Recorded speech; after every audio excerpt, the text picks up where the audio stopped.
Hello, Cinnabar Moths, or any kind of moth you'd like to be. Welcome to the Writer's Triangle Cinnabar Moths podcast about all things publishing and books. Today we are here with Steve Griffiths, author of Kill Sequence. How are you doing today, Steve? Hi, Ross. I'm well, thank you. How are you? I'm doing quite well, thanks for asking. So, are you feeling excited about the release of Kill Sequence? Well, it came out in March of this year. So I've got a lot that I'm excited about at the moment, but the excitement about Kill Sequence is a little bit dated for me now, I guess. It's kind of, it happened. It had the fanfare. Lots of nice things said. It's one of the biggest things of my life. But I guess the big fanfare moments gone a little bit now, really. Until Netflix might, obviously. We can hope. Yeah. So you've already had the experience of the initial excitement of it's released, it's finally out, and now it's kind of died down a bit. It's like, yeah, that happened. That's cool. Yeah, exactly. And it was a strange thing because, you'll know this yourself, when you're excited about your thing maybe getting published and then it happens, you kind of have this vision of, what one big phone call and one huge day of, wow, I'm getting published. But actually, it was kind of it was almost like a drip feed kind of process. I mean, I had the email saying, "Wow, I loved it. I'd like to publish it," and then we had a FaceTime call, and that was one high. And then there was the editing process and the contract, and it was lots of little, highs that kind of accumulated, and then it was out, and that was another part of it, and then that's it, done. And then you have. And reviews come in and they're highs as well, and a couple of those. It's a strange process. It's not quite how I envisioned it, but it's been wonderful. I can tell you that. I'm glad that you've had a wonderful experience with the publication of Kill Sequence. How long ago did you start writing Kill Sequence?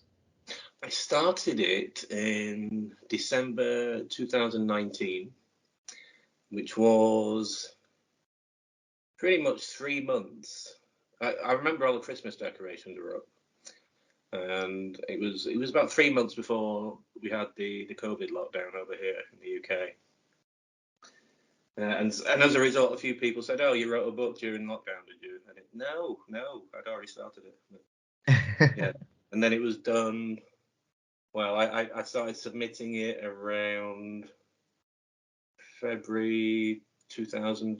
March 2021, so it was about, I guess, 13-14 months process. Okay.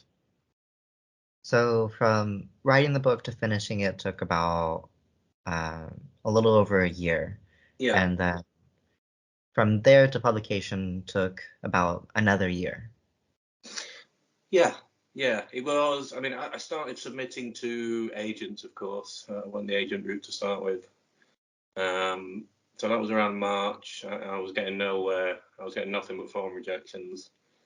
And that was around about the time that I joined Twitter, actually, because I thought, I feel like I'm shooting into the dark here. And I didn't really understand that there was this whole indie community and that Twitter was a good way into it.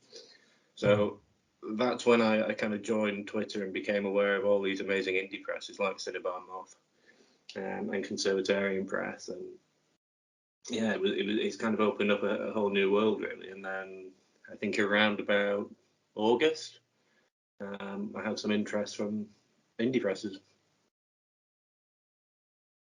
Okay, so for you, go ahead. Yeah, I was just going to say that was a whole thing in itself. I think I'd read somewhere that actually finding a publisher or an agent is, that's where the real work begins. My gosh, is that ever true? And so it took a bit of a time to find a home for Kill Sequence. And as you just mentioned, it was a lot of work. What would you say that process of going through agents and, querying and all of that was, what would you say it was like for you? It was, well, it was incredibly exciting when I hit send on that first submission email to an agent, Mm. who I decided, I'd done my research and I decided this is the agent for me, for sure, and he'll definitely sign me up within a week. Obviously he didn't. In fact, he never even sent me a form rejection. Oh, Um, wow. and then, but hey, that's the way it goes. And then I think I left it a day, and then I sent about 7 or 8 more out to different agents, and I had a couple of form rejections. And then I realised, well, I'm going to have to do this, not quite the machine gun way, but I was starting to realise that it doesn't work like that. You need to fire out to a lot of people to find the right home for it. Mhm. But it was form rejections all the way. The best thing I had actually was one UK sci-fi agent who actually, it was almost a personalised reply. It said "Hi Steve" anyway, so that was a plus. That's almost the best you can hope for. And his first and believe it or not, this made me really happy. His first sentence was, "Hi, I've read the chapters. I can't say I loved it." And I thought, well, ouch. But hey, at least he's read them. Yeah, you got that far. Yeah, yeah. So someone read them, and I mean, you're an author yourself, right? So just having someone read your stuff, that's a bit of a high in itself. Even if they openly say I didn't love it, it's Yeah, still.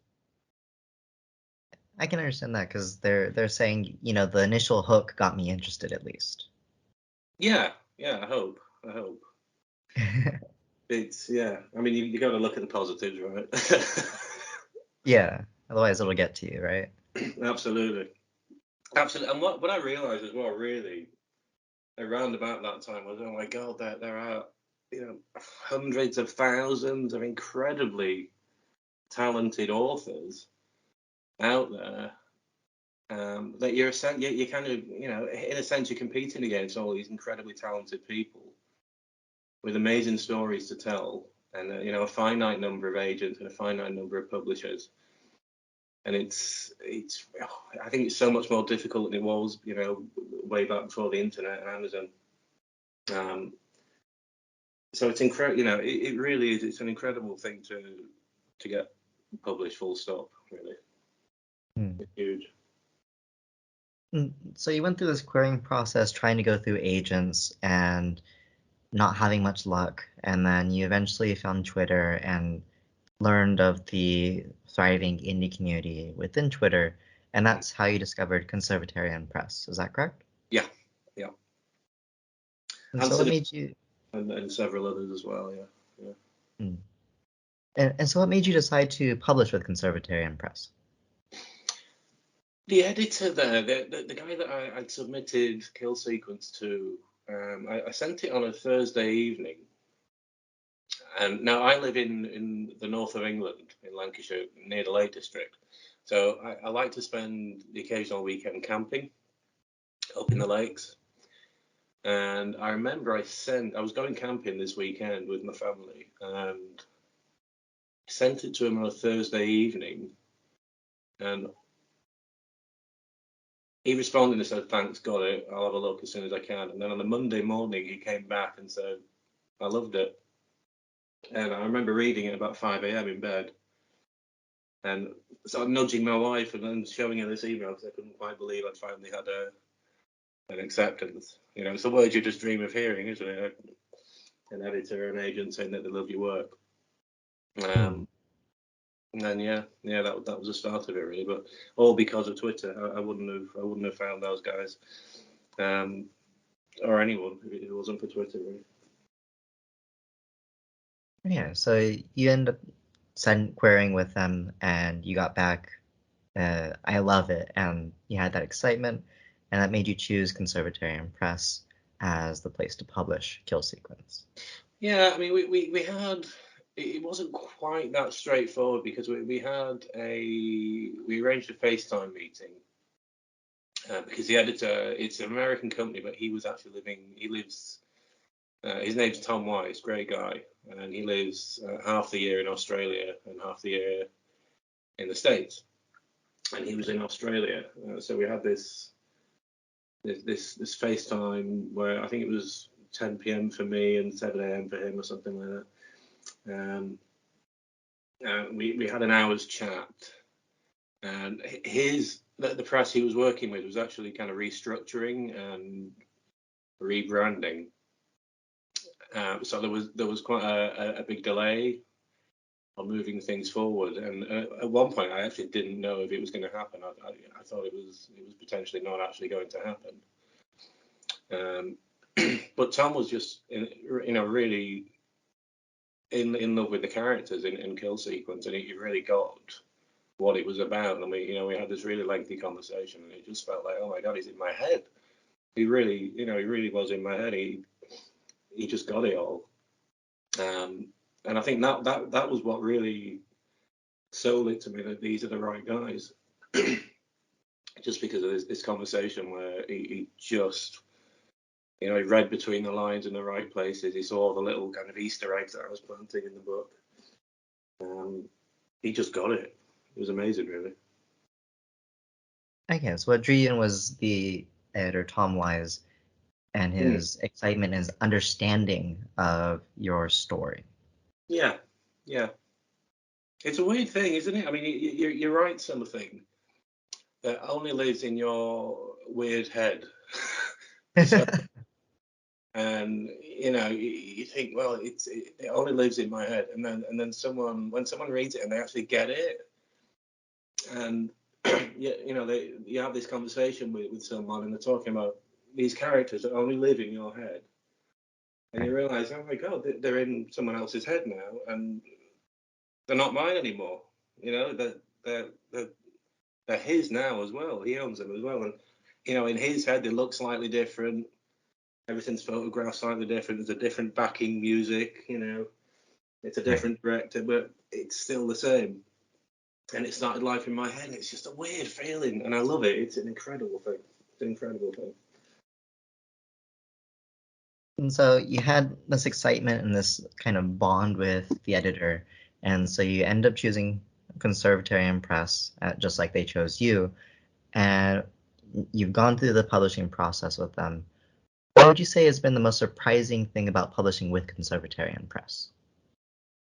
I think probably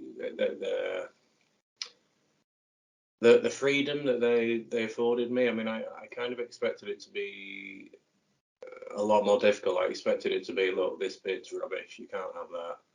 You need this character to do this, not that. And Kill Sequence is quite it's quite highly stylized in terms of how it's written. It's very staccato, and quite simplistic in places as well. But for a reason, it's not an accident. So I think what surprised me was the freedom that they gave me, and the level of understanding that they had of what I was trying to achieve with it. And even down to the length of the book, because it's a long one. It was 106,000 words. Oh. And they said, well, it's fine. It's it is what it is. That's how long it is. So during the editing process, I kind of expected a lot to get cut out, and they did. There were a few bits that they said, yeah, we should cut this out because it slows the pace a bit. But at the same time, Tom was saying, there's this scene here. It's a great scene, but it'd be even better if your character Sean did this or so and so did that. So we ended up taking things out, but actually putting things in as well.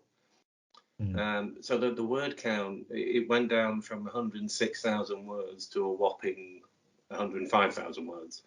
That any other editor, I'm sure, would be saying, look, you need to lose another 20,000 words in this thing. But it just wasn't like that. So that was really cool.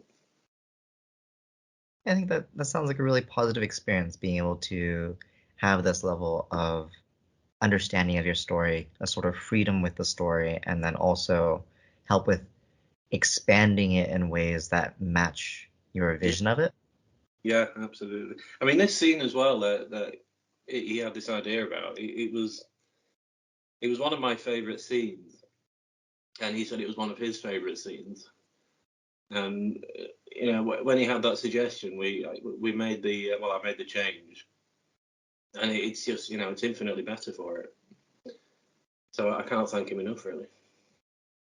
That's always amazing to hear when editors and authors are able to collaborate to bring a story even more to life in the author's vision. Definitely, yeah. It was really cool, and he's a great author in himself, by the way. I've read some of his stuff, and yeah, very cool.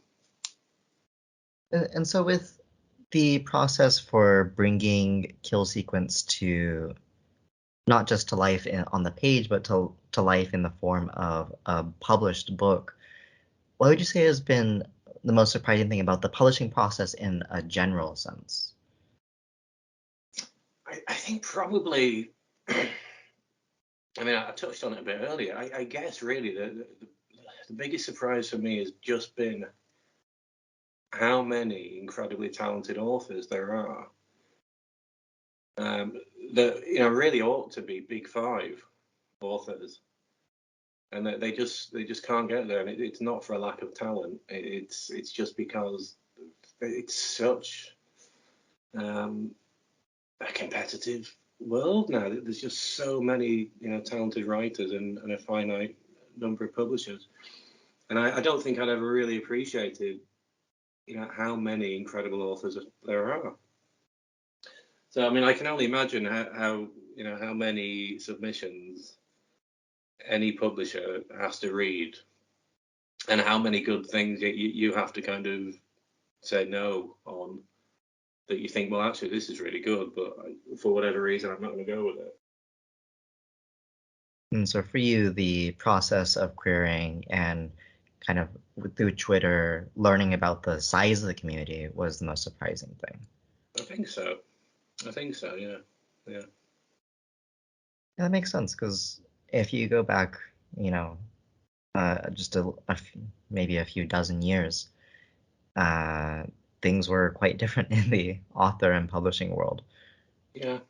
Yeah, I think so. I mean, I was reading an interview. I think it might have been Lee Child, and he wrote the first Reacher novel in something in, I think it was the early 90s. And he's from my neck of the woods, by the way. He's only from Kendal, near me. And he was saying he wrote 3 chapters and sent it to an agent that lived around the corner from him or something. And he just snapped it up and said, "Yeah, send me the rest." Oh, That wow. just wouldn't happen now. There's no way that would happen now. Yeah, I can't imagine in modern world being like, oh yeah, I know a guy down the street. I was set up. I mean, nowadays you can't publish anything that hasn't been edited and polished 60 times. You can't even send it to to anyone. Right. So yeah, I think it is a hugely different world. And thanks to Amazon, all these authors are now working on amazing work. Yeah, so to get published, it really is a big achievement now. I'm very lucky, put it that way. I think that I'm very lucky. I think we are also lucky to be able to have the opportunity to read Kill Sequence. Luck goes both ways. Oh, that's so kind. Yeah. And so, speaking Okay. of Kill Sequence and the luck of it being published, you mentioned that it was published in March, and that's when the majority of the excitement with its release actually happened for you. Yeah. How did you end up celebrating its release? What did we do? So my wife and my son and I went to our favourite pub with 6 or 7 of our friends, and we just sat around and drank. It was the irony was, I mean, this was publication day. This was the actual day publication, but I didn't have any copies of the book, Mm. So my wife, knowing that we wouldn't have any copies of the book, because I wanted to have a stack of them on the table, and well, obviously we couldn't do that. We didn't have any. So my wife went to, I think she went to Asda, which I guess is like Walmart for Americans, and she got a cake with the kill sequence cover printed on the icing. Oh, wow. I know, it was amazing. So we had that on the table. Yeah, I couldn't believe it. I've never, wow. I didn't know you could do that, but yeah, it's cool. That does sound quite amazing. I just couldn't sign it. That was the thing. I You wanted didn't to bring any icing along? give everyone a slice of cake and sign the top. Wouldn't work. And so your wife went through the trouble of finding the some place to, get the cake and have it uh, personally styled after the cover of Kill Sequence. So I imagine that your wife was very excited about the book's release. Oh yeah, yeah. I mean, I can't tell you enough about my wife. She's amazing. She's a neonatal nurse. She's been doing that for 25, 30 years now. So I've aged her. I've aged her there. She's not gonna like that. But I mean, you got to think she's a neonatal nurse, so she saves lives. She looks after premature babies, and she does something that's so consequential and important. Um, and my God, it just puts things in perspective. I mean, I write silly stories and I sell electronics for a day job, and she's saving lives. But the whole process, she's been so 100% supportive, and he always insists on reading whatever I've read. And of course, she always tells me it's wonderful, even if it's not. And yeah, she was incredibly excited, and my son was as well. I mean, he's 15 and he's a really cool writer himself actually. Um, he keeps saying he wants to take a year out and write something, and we'll see if he does that. Um, but yeah, they're incredibly supportive family. I think it's amazing to have a supportive family around you as you go through Yeah, the process of writing, which can sometimes be a very lonely process. yeah. I mean, it's for me. It's not, I mean, I quite enjoy the being on my own doing stuff. I always felt really bad though for those two that I was kind of hidden away in a room all on my own typing away and my son was what, 13, 14 at the time, and he knew I was writing a book. But I did feel bad because I thought, well, where's his dad? Shouldn't I be doing something with my son and my wife? So you get these pangs of guilt sometimes, but they're so supportive. Um, yeah, I couldn't have done it without them, really. I think it's amazing that you're able to make it this far. And I want to ask you, is Kill Sequence your first publication? It is. Yeah, it is. It is. I've got a couple of short stories coming out. One of them is actually coming out with a new magazine called Sonder, which is Conservatarian Press's own magazine. It might just be an e-zine, I'm not sure. Um, and one of the bits that we actually took out of the original edit of Kill Sequence, I said to Tom, because he's editing it, maybe I can slightly repurpose this and polish it up a bit, and we'll have it as a kind of deleted scene of Kill Sequence in the magazine. And he loved it, so we did that. So that'll be coming out in a month or two. And then in October, I have another piece of Flash coming out in Cinnabar Moths, easy, called Lake Hornswoggle, which I'm really excited about. That's a fun thing, and that's completely different and standalone.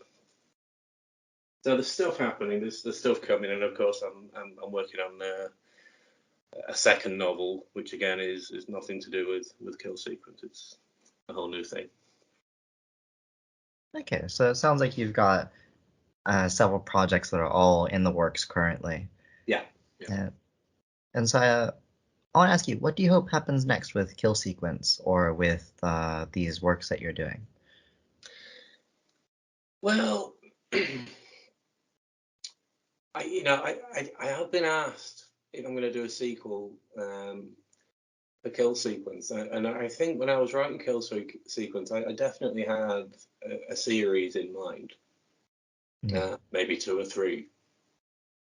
I'm not so sure right now. I've kind of got the whole plot in my head for the second book. I just don't know. I'm not sure when I'm going to get around to doing it, because I'm so into this other thing that I'm doing. So what's next for Kill Sequence? I don't know. I guess it will be that, when that day when the Netflix contract definitely is going to come for sure. Of course. How could it not? But yeah, we'll see. Maybe there's going to be a sequel. It's in my head, and I think it's going to have to come out. I can't keep it in there. It'll drive me crazy. So I think there will be a sequel. I just don't know when. Okay. So you currently aren't working on it. You have a different project that's got a different writing story that you're writing and focused on. But the next book in the series for Kill Sequence is there rumbling in the background. Yeah. It's in my head, and it won't shut up. It does that. These characters, they're just there, and they won't go there. And they've got plans. I mean, the characters demand to be put onto the page, to be brought to life through word. I know. I mean, they do as well. I mean, I've got these scenes that just magically appear overnight, and I'm like, oh god, I'm going to make that work. How do I make that one work? And then I start thinking about, well, it'd work if I did this. I could do that, and oh yeah. So it's definitely bubbling. So we'll see. And I think it could be a positive thing, because it might mean it's a quick book to write if it's all in my head, as it appears to be doing. Then maybe it's something I could run off fairly fast. But we'll see, because this new thing that I'm writing isn't going fast. Even though I think books are a tricky thing, because even sometimes when you have the story in your head, once you start writing it, you start going, well, what if I change it like this? And you get all these branching ideas that build off of this, these different scenes, and then, putting all that back together. Yeah, absolutely. And the characters just don't do as they're told. They've always got something else in mind, even though you think you know what they're up to and you think you're in charge. You're not. You're just not. They always have a bigger idea, and you always end up having to accommodate what they want to do. It's really annoying sometimes. I mean, when I'm writing, I have so many. I usually know what's going to come in the next 4, 5, 6 chapters, or even the next whole act. I know the beginning, middle, and end of an act. Right. And I start writing it, and it's, oh, well, I didn't know that was going to happen. I was like, okay, so now I'm going to weave that into my original plan. And before you know it, your original plan is just shelved. And you think, well, I'll have to use that for a different book, because this is going a completely different way now. And that happened time again. And unfortunately, I'm more of a pantser than anything. So even though I think I know where I'm going with these things, they're kind of targets. I want these characters to get to this place and this scene, and for it all to mean X, Y, and Z, and that's the target. And this is the route that I'm gonna take. And you always end up going a completely different route, but you hope that you're going to get to the target. I'd say that's how it is for me when I'm writing and pantsing. I've got a vague idea, and I want to end up in that place, but God knows, God knows. I mean, I can tell you that the first draft of Kill Sequence, I think the second half was bang on as I wrote it, but the first half of Kill Sequence was entirely different. The story evolved quite a bit over the time that you were writing it. Yeah, absolutely. And so you've mentioned a few times now that that you're writing on another story, and that you have a few flash fiction, shorter stories written that are coming out and such. Are you aiming for writing to be a career path for you? Oh, I'd love that. I'd love that, Rasta. I mean, that's the dream for sure. Yeah, realistically, it's probably not realistic, but I would love that.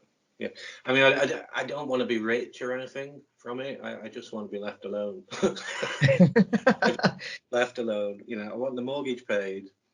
I want my little study in my little cottage. Everyone to be happy in the family. Lots of family time, but really working hours. I just want to be left alone in a corner, in a dark corner of my study, writing. And that's my dream. It's not fame and fortune. It's yeah. I'd love to do that, but realistically, I can't see it happening. Well, let's imagine this concept of success now. If Kill Sequence were to become a bestseller, what would you do with that? Wow, if that's such a happy if. Well, definitely, it would be literally what I've just described. We'd pay the mortgage. I think we'd buy a nice little cottage out in the Lake District, and I just write day in day out, and that'd be it. And genuine the fame and fortune thing. No, I don't. I like anonymity, so I wouldn't want the fame and the fortune and everything. I would hide away. So even if you had the success, you wouldn't want to become famous, well known, like for example, Stephen King. No, I don't think so. I don't think. No, I'm too private.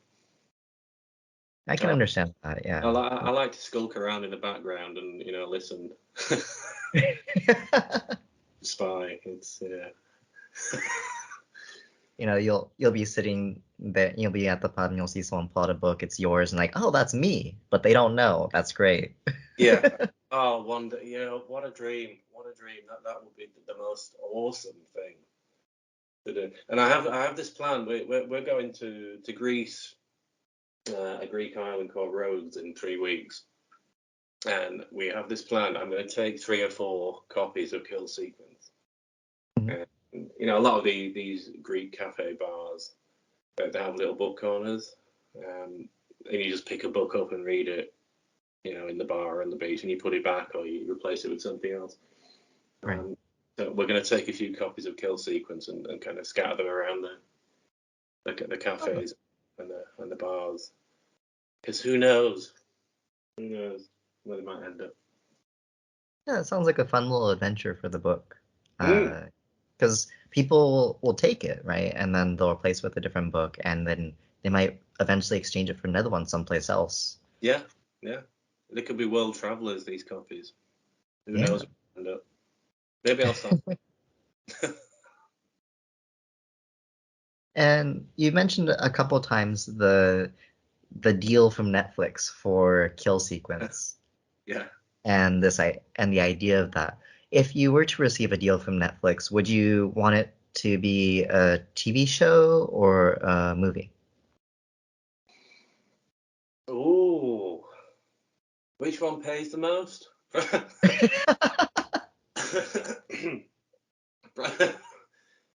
It's I think it lends itself to both, really. I mean, it's quite a cinematic book, but at the same time, I could imagine it being a 10-part Netflix show as well. Yeah, I don't know. That's interesting. I don't know. Let's say we'll go a movie, because I'm pretty sure that pays better. Okay. I can have a bigger con. And so we imagine it's going to become a movie. Let's say Netflix approaches you. They say, hey, we want to make Kill Sequence a movie. Do you have an idea of who you'd want to cast for the different roles of the characters? No, it's well, yeah, yes and no. The main character, Sean Nash, I kind of wrote him as an everyman. Um, Mhm. so really anyone could play him. I mean, he's an English character as well, but anyone could play him. So I never really pictured anyone. My editor, Tom, during that first conversation we had, he said, "It's Ewan McGregor, isn't it?" And I was like, "What?" And he goes, "Do you picture Ewan McGregor to you?" And I'm like, "No, no, I do not." But yeah, why not? He'd be good. But no, I don't know why, but I never really kind of visualized Sean other than he was kind of 6 footish and dark hair and he had this scar on his head. Pretty much walks around looking a bit confused. But yeah, definitely Ewan McGregor. He's probably getting a bit long in the tooth for it now. Mm. But then Michael's a whole different thing. I mean, anyone could play Michael as well. I imagine, given a choice, I would say Piers Brosnan doing his Bond thing, but all grey-haired, or even Hugh Grant or Hugh Laurie. There's so many, brilliant Asian actors now that can do, kind of dark with that charming, fun side as well. So Right. yeah. I would like Pierce Brosnan or Hugh Grant though, or Hugh Laurie. Okay, there you go. And Hey, so listen, we imagine, and so you've got a few different people in mind. And so would you imagine, Netflix reaches out to you, says, hey, we want to make this a movie. Do you think you'd want to have a lot of creative control with that process, or do you want to hand it off to them? What are your thoughts about that? No, I don't particularly need any control over it. I mean, they're the experts. The only thing I would say is, look, whoever you cast, if they're not English, that's okay, but don't have them do an English accent for God's sake. Mm. If it's an Australian actor like Carl Urban, don't do an English accent. Just do your own accent. There's nothing worse. There's nothing worse than a bad English accent. Drives me crazy. That's Yeah, all I would say. And beyond that, it's all yours. Good luck. yeah, I understand that. I've experienced people trying to different accents that aren't natural to them, and it's Yeah. just why? You could just have somebody else do it who's actually has that accent instead, right? Yeah, yeah. I mean, I don't know. Do you watch The Boys on Amazon Prime? No, I don't. It's an amazing show. It's so much good fun. It's got Carl Urban playing, and I love this program. And it's got Carl Urban, who's an Australian, or he's a Mhm. New Zealander. I think he's an Australian, and he's a wonderful actor, and he can do a great American accent. He plays Bones in Star Trek, the movies, and but he's playing a Cockney in The Boys, and his Cockney accent is just awful, like really awful. um, and you just think, well, just do it Australian. Why are you doing a bad Cockney accent when you can just do Australian? It doesn't matter. No one cares. Right. It's just I think the bad accent is just so distracting.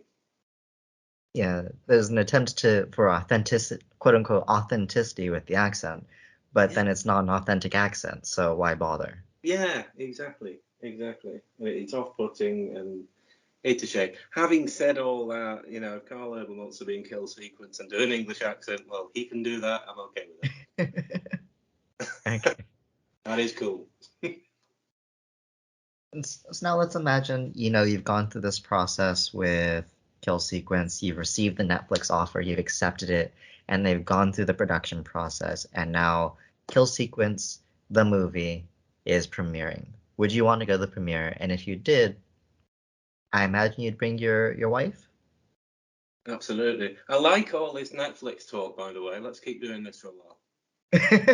Good. This is good. Yeah, it would have to be my wife and my son. And probably I've got a couple of friends that I've really forced to read the occasional chapter. And they were so, and I mean the first draft as well. So they were so kind because they didn't say, Steve, this is the worst thing I've ever read. They didn't say. So I feel like I owe them a premiere as well. But yeah, certainly my wife and son, because just couldn't have done it without them. Yeah. And I know my son would love to meet Ewan McGregor. Oh, true. Yeah. That makes sense. And I'm sure my wife would as well. And I'm sure that might be fun for you as well, right? Oh yeah, I'd love to. But again, I wouldn't. It wouldn't be for me. It wouldn't be. I don't want to be on the red carpet. I'll be watching from the sides. Mm. I'll have a nice seat in the house. I'll meet everyone afterwards. But yeah, I don't want to be. Yeah, Okay, so the spotlight. even if you went to the premiere, you wouldn't want to be walking down and seen by people. You'd rather be like any other guest, sort of, except a little bit better because you're the author. Yeah, yeah. Slightly better treated. The best seats and all that, and free drinks. Mm. But yeah, no, I wouldn't want it. I don't. I just don't really want the attention. Okay, so it sounds to me like even with you writing and having these things out in public for people to experience and enjoy, even if your work became very popular, you would still want to have a level of privacy where your day-to-day life isn't really affected by your success. Yeah, definitely. Definitely. I mean, really, my ideal is just that I can write and pay the bills and not have to worry about paying the bills. Mm. I have no desire for the fame thing. I don't know. I don't understand anyone that does it. I don't really get the fame thing. It just doesn't appeal to me. My son's probably got a very different idea.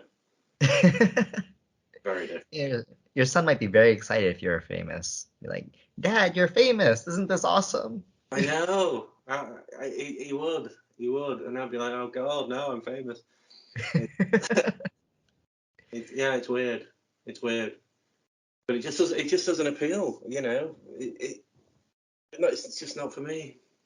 It's weird Yeah, for me having my picture on Twitter and things like that, and doing a podcast. That's weird. That's weird for me. That's probably the limit. I'm glad this is only audio, by the way. Oh yeah. We've had a few people who kept their video up, but we do keep it with no video for the actual podcast itself. Cool. That's a good thing, especially at this time of day. Yeah, I can imagine early mornings aren't necessarily the greatest for, looking fresh and spry for the camera. No, not for me. Not at all for me. Definitely not. It's bad enough when I have a work call at like 8:40 or something, and I work from home, so sometimes I have a Teams meeting or a Zoom appointment at 8:30, and my eyes are still red, and my face, the muscles in my face just haven't woken up, so it's horrible. It's horrible for anyone looking at me at that time of the morning. I feel sorry for them. Yeah, I can understand that. I don't do well with mornings either. I'll wake up, I'll look dead, and then, you give me an hour or two and I can fix it all up, but Yeah. until I'm fully going, I'm just not able to do anything about my face and how ugly I look. Yeah, the muscles just wake up when they want to, don't they? It's I can understand why actors do those facial exercises and everything. Maybe I should do those for meetings. I don't know, but Yeah, it takes a while for me. Hmm. Well, I'd like to thank you, Steve, for talking with me today and being on the Writer's Triangle despite your, desire for privacy. No, it's been a lot of fun. I really appreciate it. Thank you, Rasta. And I'd like to thank all of our beautiful moths for listening. Be sure to buy Kill Sequence. It's out as of March of this year. Steve, why don't you tell everybody where they can find you for social media? You mentioned Twitter. Yeah, I'm on Twitter. It's at Steve under. No, it's not. It's at. Let me start again. At sequence_ready. Okay. Do you have any other links, perhaps an author website that people could find you, or is it just Twitter? For now, it's just Twitter. My wife tells me I must have a website, so we're planning to do that. So that will be up in the coming month or two. There will be a website, but for now, it's just Twitter. Okay. Well, for all of you listening, be sure to visit cinnabarmoth.com where you can check out the transcripts, and we'll also have the link to Steve's social media, the Twitter account. Steve, again, thank you for talking to me today. It's been a pleasure having you on. Thank you. It's been a lot of fun. Thank you.